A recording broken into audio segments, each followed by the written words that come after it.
Grandville has experienced tremendous growth these last few decades, and in September of 2010, it embarked on a $23 million expansion project for the city's clean water plant. This expansion focused on energy efficiency, sustainability, and increasing the plant's capacity, enabling them to continue serving the residents of Grandville, as well as the growing population in Ottawa County. Hi, I'm Todd Wybright. I'm superintendent of the City of Grandville Clean Water Plant. I've been employed here for 20 years and have been superintendent for the past 5. Why was this expansion project needed? The existing plant was hydraulically overloaded. We couldn't accommodate any more growth in the communities for which we serve. Before the expansion, the plant was designed to treat 4.4 million gallons a day. With the new expansion, we will be able to treat 10 million gallons a day. Hi, I'm Brian Hannon. I'm with Moore & Brugink. I'm a project engineer who worked on this project out here in Grandville, Michigan. We added some fine screening at the front of the plant, some grit removal systems. In addition to that, we added more primary tanks. We added more aeration tanks. In addition to that, we added the new egg-shaped anaerobic digester. We added a gas storage facility, and we added a cogeneration unit. There were several challenges that we faced while building this expansion. We had to keep the plant running, we had to keep treating wastewater, we had to keep using the facilities that we had while they added on. There were times when we were pumping around tanks, there were times when we were changing our process on a weekly basis. To treat wastewater, you really want a stable process. So it was quite challenging to have to make changes on a regular basis. From an engineering perspective, one of the biggest challenges was trying to fit everything on the site. It's a pretty constrained site in terms of there's a highway on one side, there's a creek on one side, a creek on the other side, and the Grand River in the background. You're kind of boxed in, so we had to make some adjustments to make sure we could fit everything on the site. Recent years have been challenging for local governments across the state of Michigan. With the persistence of high unemployment and the cost of living continuing to rise, residents expect their local government to cut spending and look for ways to increase efficiency.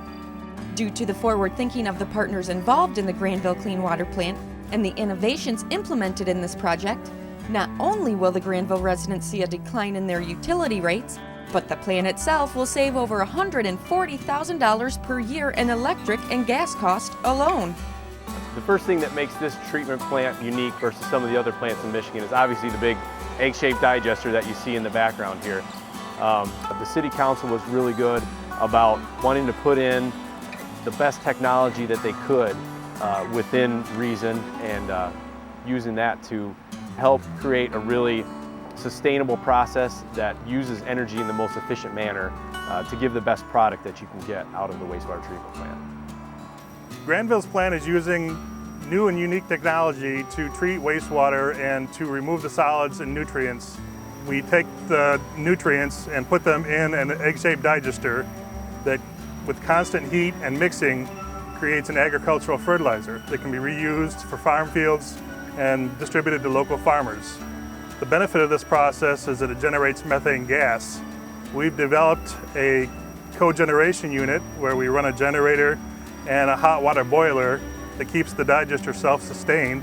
We also use that generator to power processes to treat the wastewater and remove the nutrients to begin with. We're also using the hot water from this process to put in-floor heating in several buildings, thus saving on electric costs and natural gas costs.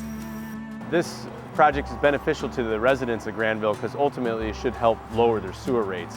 The cogeneration unit should save the community a lot of money. From an electrical standpoint, it could save up to $95,000 a year in electrical costs. And from an offset in natural gas usage, because we're using the heat from this as well, it could offset as much as $48,000 a year in natural gas costs. The major environmental benefits of this expansion are obviously the fact that you get clean water out of this going to the Grand River and the Grand River Greenway downstream. In addition, you also produce nutrients from this that farmers are able to put on their field and not have to use artificial fertilizers and things like that to take care of the nutrient requirements of their fields. In addition, we capture the methane from the digester itself and are able to reuse that. So those are greenhouse gases that aren't going up into the atmosphere and that are getting beneficially reused for offset in power and also offsetting natural gas. I think that Grandville deserves this year's Community Excellence Award in the Race for the Cup because they addressed a problem that needed to be solved with technology and innovative resources and built a facility that will benefit not only the city of Grandville but all its regional partners and ratepayers. I think the city of Grandville deserves to win this year's Community Excellence Award due to the fact that this project combines unique elements of sustainability, environmental stewardship, and also economic viability in a regional project that benefits a lot of people. Thanks to the forward thinking of the public and private sector partners involved in this expansion project, wastewater treatment has been elevated to the next level for all users of the system. The innovative project features the first egg-shaped anaerobic digester in the state of Michigan. It was delivered within budget and 6 months ahead of schedule. Clearly, this is an example of community excellence.